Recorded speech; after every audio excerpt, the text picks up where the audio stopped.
வணக்கம். எங்கள் பள்ளியில் வாசிப்பு இயக்கம் மதிய உணவு இடைவேளையில் சிறப்பாக செயல்பட்டு வருகிறது. மாணவர்கள் நூலகத்திலிருந்து புத்தகங்களை படித்து அதை விமர்சனமாகவும் அதில் உள்ள கருத்துக்களை மற்றவரிடம் சொல்லியும் வருகின்றனர். அதை நாங்கள் வீடியோவும் எடுத்து போட்டுக்கிட்டு இருக்கோம். இப்போ எங்கள் மாணவர்களின் பங்களிப்பு.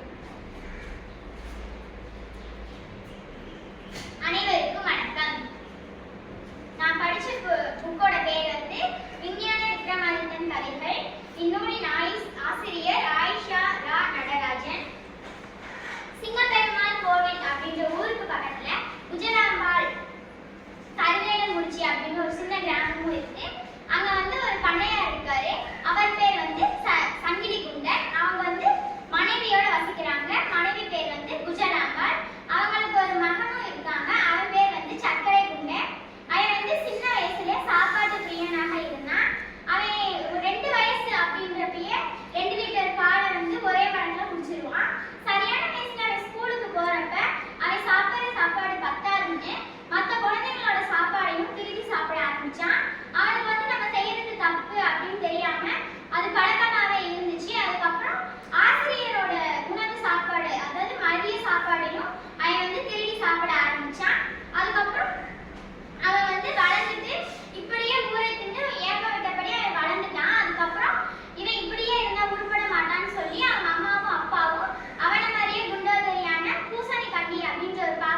இருந்தாங்க.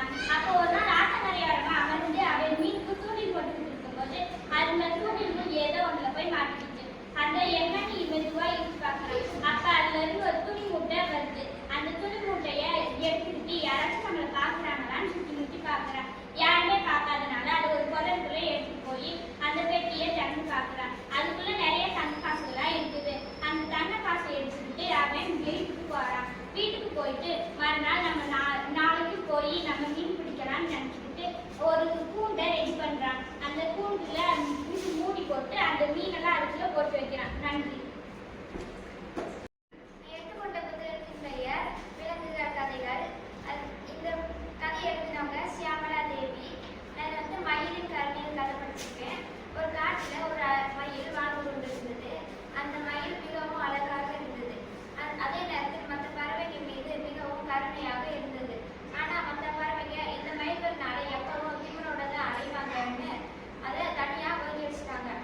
அப்போ அந்த மயில் பாசத்தோட பேச வந்தால் கூட எல்லாரும் அதை தவிர்த்துட்டு வேற இடத்துக்கு போயிடுவாங்க.